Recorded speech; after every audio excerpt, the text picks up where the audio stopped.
ဘုန်းကြီးကနေ့ဟောပေးမှာမေတ္တာဘာဝနာပွားများပုံနှစ်နည်းကိုဟောပေးပါမယ်။တနည်းကပဋိသင်္ပိဓာမဲ့ပါဠိတော်မှာလာတဲ့ဓိလာဖရဏမေတ္တာလို့ခေါ်တဲ့အရ10မျက်နှာဖြန့်ဝေတဲ့မေတ္တာဖြစ်ပါတယ်။တနည်းကမေတ္တာတို့ပရိတ်မှာလာတဲ့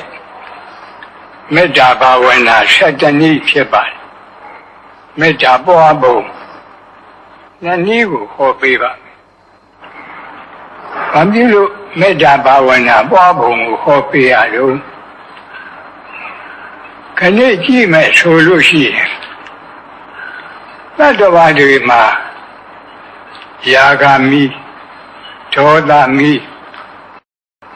မောဟမီ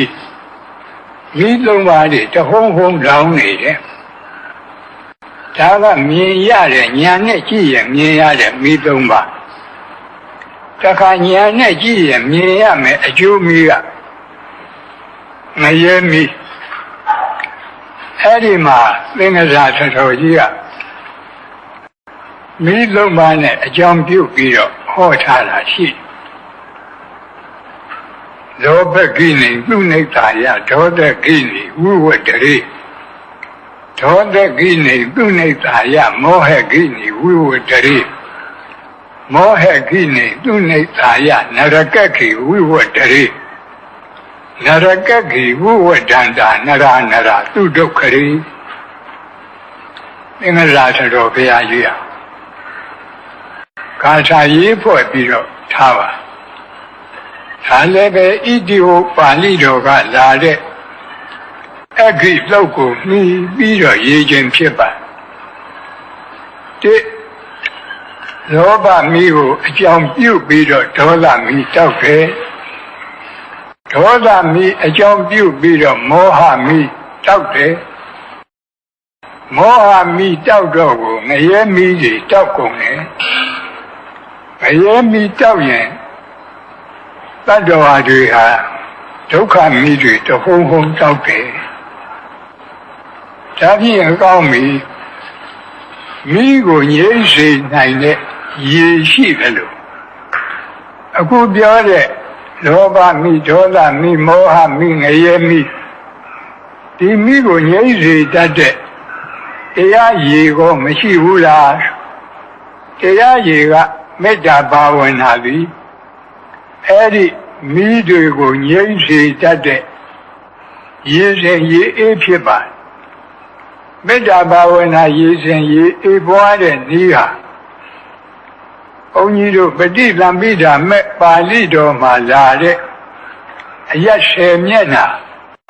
တစ်မျက်နှာစဉ်မေတ္တာ4ပါးပွားတဲ့မေတ္တာဘာဝနာရည်စဉ်တစ်မျိုးမေတ္တာလုတ်ပရိတ်မှာလာတဲ့မေတ္တာဘာဝနာ7မျိုး2မျိုးတောင်ရှိပါလေမေတ္တာရည်စဉ်ရှိ2မျိုးပြောကြလို့ဤတွင်ပဋိသင်္ပိဓာမဲ့ပါဠိတော်မှာလာတဲ့မေတ္တာဘာဝနာပွားပုံကဘုန်းကြီးတို့ဒီအရ10မျက်နှာကိုရှာကရည်တွက်ပုံကတစ်မျိုးရှာကအရှိအနောက်မြောက်တောင်တခါဖြည့်တောင်အနောက်မြောက်အရှိမြောက်အနောက်တောင်အောက်အထက်အဲ့ဒီလိုသူနည်းနဲ့သူပေါ့တူယူအရ4မျက်နှာအထောက်အရ4မျက်နှာတလူဆိုပြီးတော့အောက်အထက်အရကျကလူတွေမှတ်ဖို့လွယ်တဲ့နည်းကအရှိအရအရှိတောင်အရတောင်အရအနောက်တောင်အရအနောက်မြောက်အရမြောက်အရအရှိမြောက်အရအဲ့ဒီလိုမှတ်ရင်လည်းပဲအရထဲကနည်းရပြီးပါဤတွင်ဥပမာအရှိအရဆိုပါဆိုရဲ့ဥရတိမာယဒိသာယသဗ္ဗေတန္တာအဝေရာဟွန်တုအဗျာပိစ္ဆာဟွန်တုအနိကာဟွန်တု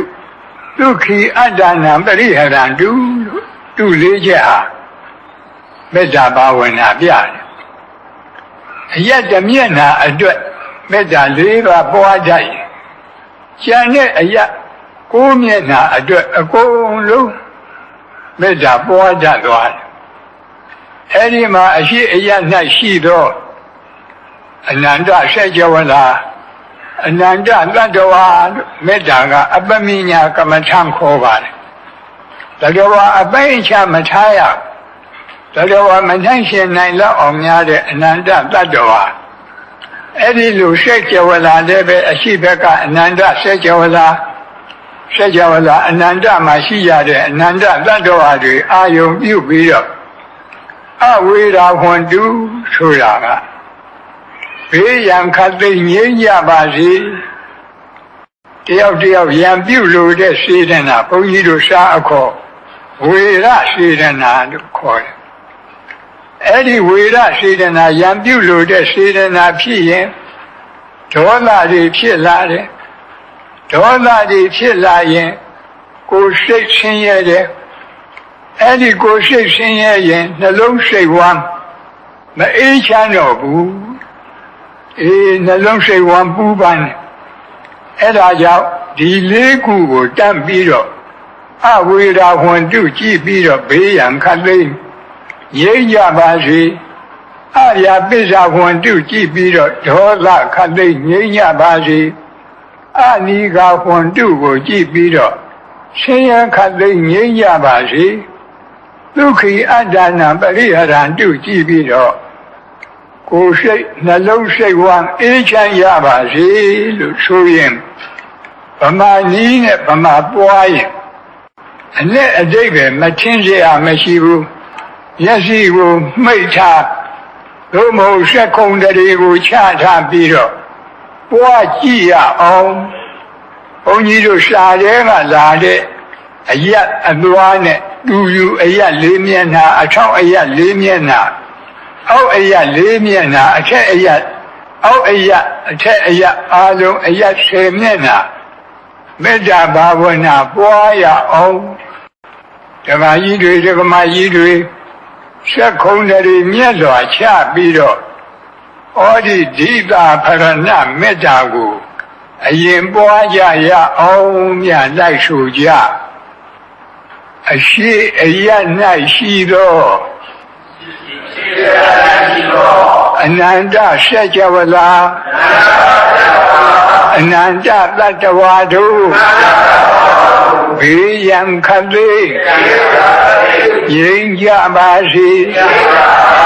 ဒေါသခတ်သိမ်းငြိမ်းကြပါစေဆင်းရဲခတ်သိမ်းငြိမ်းကြပါစေနှလုံးစိတ်ဝမ်းအေးချမ်းကြပါစေအနောက်အယက်၌ရှိသောအနန္တဆက်ကြဝဠာအနန္တတတ္တဝါတို့ဘေးရန်ခတ်သိမ်းငြိမ်းကြပါစေဒေါသခတ်သိမ်းငြိမ်းကြပါစေဆင်းရဲခတ်သိမ်းငြိမ်းကြပါစေနှလုံးစိတ်ဝမ်းအေးချမ်းကြပါစေမြောက်အယက်၌ရှိသောအနန္တဆက်ကြဝဠာအနန္တတတ္တဝါတို့ဘေးရန်ခတ်သိမ်းငြိမ်းကြပါစေ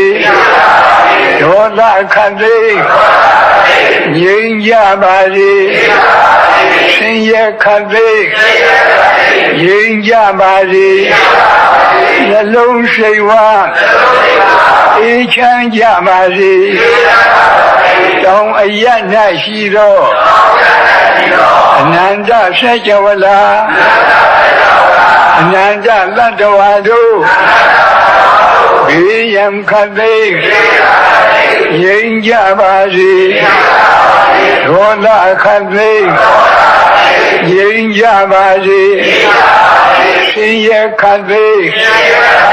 ငြိမ်းကြပါစေနှလုံးစိတ်ဝမ်းအေးချမ်းကြပါစေ အရှိတောင်တောင်အယတ်၌ရှိသောအနန္တဆက်ကြဝဠာအနန္တသတ္တဝါတို့ဘေးရန်ခတ်သိမ်းငြိမ်းကြပါစေ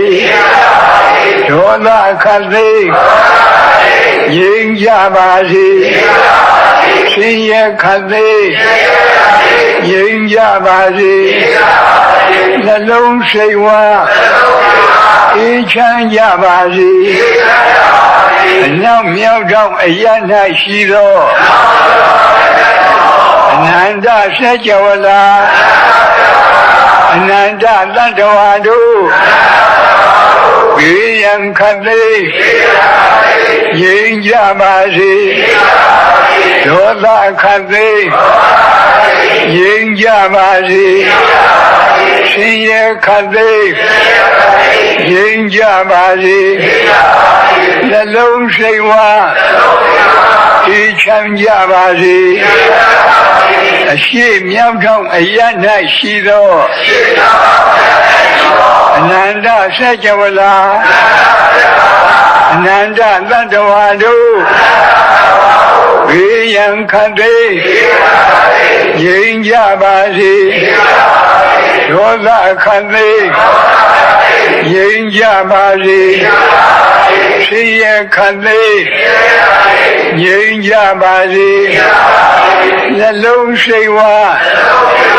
အေးချမ်းကြပါစေအနောက်တောင်တောင်အရ၌ရှိသောအနန္တဆက်ကြဝဠာအနန္တသတ္တဝါတို့ဘေးရန်ခတ်သိမ်းငြိမ်းကြပါစေဒေါသခတ်သိမ်းငြိမ်းကြပါစေဆင်းရဲခတ်သိမ်းငြိမ်းကြပါစေနှလုံးစိတ်ဝမ်းအေးချမ်းကြပါစေအောက်အရ၌ရှိသောထက်ဝန်းကျင်အနန္တဆက်ကြဝဠာအပေဘုံသာ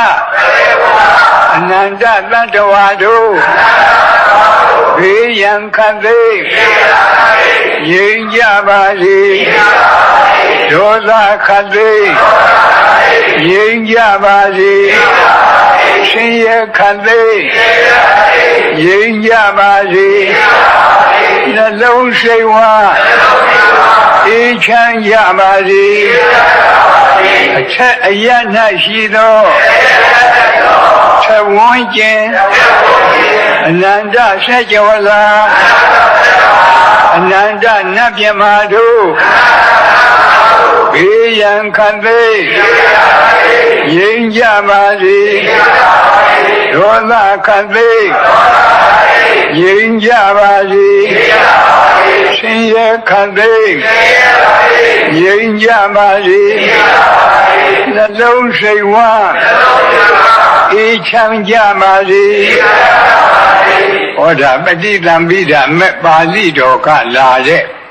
ဓိတာဖရဏမေတ္တာလို့ခေါ်တဲ့အယတ်10မျက်နှာအာယုံပြုပြီးတော့ဖြန့်ဝေတဲ့မေတ္တာဒီအယတ်10မျက်နှာထားပုံကခုပြောသလိုပဲရှားရဲကထားတာကအရှိအနောက်မြောက်တောင်ဒီအစဉ်အတိုင်းအရှိတောင်တောင်အနောက်မြောက်တောင်အရှိမြောက်တောင်အနောက်တောင်တောင်ဒီလိုရှင်းပါတယ်မိမိတို့လွယ်ဆင်ញင်တော့အရှိကနေပြီးတော့အရှိတောင်ကနေတောင်ကနေပြီးတော့အနောက်တောင်ကနေပြီးအနောက်ကနေပြီးအနောက်မြောက်ကနေပြီးမြောက်အနောက်မြောက်ကပြီးတော့အရှိမြောက်ပြီးတော့အရှိလို့အဲဒီလိုဘုန်းကြီးတို့သိမြနမိတ်ကြားတဲ့အခါအယတ်ဆက်အောင်ကြားရတယ်လို့ရှိအဲဒီလိုအယတ်ရှင်အတိုင်းယခုလိုမေတ္တာပွားမယ်ဆိုလည်းပဲပွားရပါပေါ်ကောင်းပါယခုပြောတဲ့မေတ္တာဘာဝနာဆိုနည်းတွေဟာဘုန်းကြီးတို့ဒီခင်မောဆရာတော်ကြီးများပွားတဲ့ဒီအတိုင်းမှာဆိုရုပ်အတိုင်းဟောတာအထက်အရာနဲ့အောက်အရာကြတော့ လည်းနဲ့ထဝန်းကျင်အနန္တဆက်ကြဝဠာလို့ထဝန်းကျင်ကလေးထည့်ရဘာဖြစ်လို့တော့ဆိုတော့အဲ့ဒီထဝန်းကျင်မထည့်ရင်အောက်အရာ၌ရှိသောအနန္တဆက်ကြဝဠာလို့ထိုလိုက်ရင်ဒီဆက်ကြဝဠာအောက်မှာဆက်ကြဝဠာတိုက်တည်တိုက်ပြီးတိုက်ပြီးတိုက်အောက်မှာပေါ့လေဆက်ကြဝဠာတွေအနန္တရှိတယ်လို့ဒီလိုအဓိပ္ပာယ်ရောက်မဟုတ်ဘူးအမှန်ကဒီဆက်ကြဝဠာမှာအခုမြေအောက်မှာရေရှိတယ်ရေအောက်မှာလေရှိတယ်လေအောက်မှာအရတကာသဆိုတဲ့ကောင်းကင်ကြီးပဲရှိအောက်မှာဆက်ကြဝဠာတိုက်မရှိဘူးဘေးပတ်ဝန်းကျင်မှာတော့ဆက်ကြဝဠာတိုက်တွေအနန္တရှိတယ်အဲ့ဓာဒီအာယုံရောက်အောင်လို့အောက်အရာ၌ရှိသောနောက်နာကထဝန်းကျင်ဆိုတာဘေးပတ်တယ်လို့ဆိုလိုတာအနန္တဆက်ကြဝဠာအဲ့ဒီဆက်ကြဝဠာကဘာဖြစ်လို့ဒီလိုပို့ရတုံးဆိုတော့ဘုန်းကအရာရှင်းမျက်နှာပြောတုံးကအပေပုံသားတွေစိတ်ကအာယုံမရောက်ဘူးကိုယ်တိုင်ပို့ကြည့်လဲမရောက်တာတွေ့ရအဲ့ဒါကြောင့်အပေပုံသားတွေကိုအာယုံရောက်အောင်လို့အောက်အရာကပွားရထို့အတူပဲအရာရှင်းမျက်နှာပွားတုံးကအထက်ကနတ်တွေဓမ္မတွေမပါဘူးအာယုံထဲမှာမရောက်ဘူးမိမိတို့လူတွေတပြင်းနဲ့တည်နေတဲ့လူတွေကိုသာအာယုံရောက်လို့အထက်ကနတ်တွေဓမ္မတွေရောက်မြစ်တာပွားရအောင်ဆိုပြီးတော့အထက်အရာ၌ရှိတော့အနန္တဆက်ကြဝဠာလို့ဆိုတဲ့ရှင်းနာကထဝန်းကျင်လို့ထည့်ရတယ်ဒီအတိုင်းပဲဒီထဝန်းကျင်မထည့်လို့ရှိရင်ဒီဆက်ကြဝဠာရဲ့အထက်မှာဆက်ကြဝဠာတိုက်တည်ဆင်းလဲအနန္တဆက်ကြဝဠာလို့အဲ့ဒီလိုထင်သွားမယ်အဲ့ဒီလိုမထင်အောင်အဲ့ဒီအထင်ကိုတားမြစ်ပြီးတော့ထဝန်းကျင်ဆိုတော့ဘေးပတ်တယ်အနန္တဆက်ကြဝဠာအနန္တနတ်ပြမာတို့ဒါလေးပဲထူတယ်ဒါဓိတာခရဏမေတ္တာလို့ခေါ်တယ်